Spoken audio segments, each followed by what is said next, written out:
Hi, hi, I'm Kerry, and I am taking apart this 19-year-old Kenmore / Whirlpool washing machine.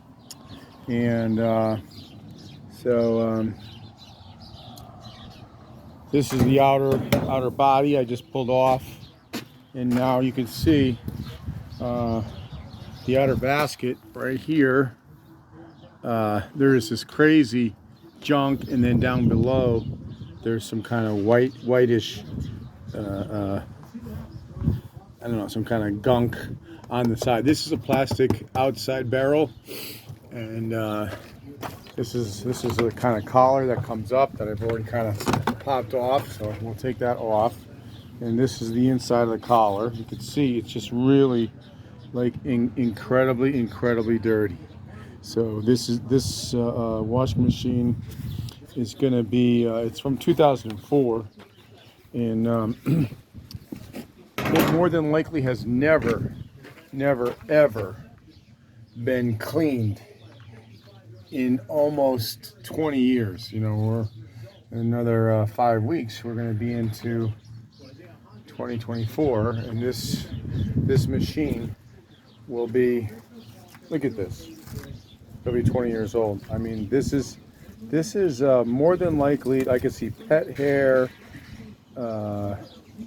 just mud. This more than likely this is caused by a fabric softener, and you can see it's all on the inside here. I'm gonna pull this open a little bit. So I've got to. What we're gonna do here is we're gonna lift off the agitator. This agitator is gonna come up. Then we're gonna take this inner barrel out, and we're going to look at the outside of the of this white barrel, and then we're going to clean it, and then we're going to clean the inside of the plastic barrel, and then put everything back together.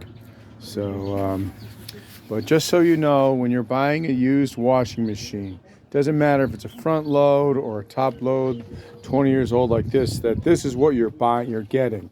So you're getting other people's scum, you know, and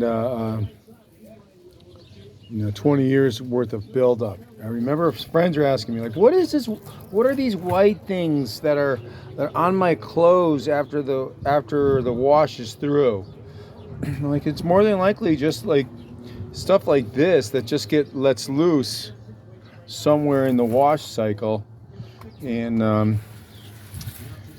so that's the deal. So that, I mean, if there's ever a good argument for buying brand new,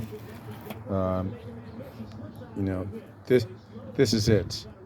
So anyway, I'm Kerry, and this is part one of pulling apart a 20-year-old washing machine, and hopefully cleaning it up and putting it back together so it works again, and we'll keep clothes nice and clean. So thanks for watching, and we'll see you in the next part.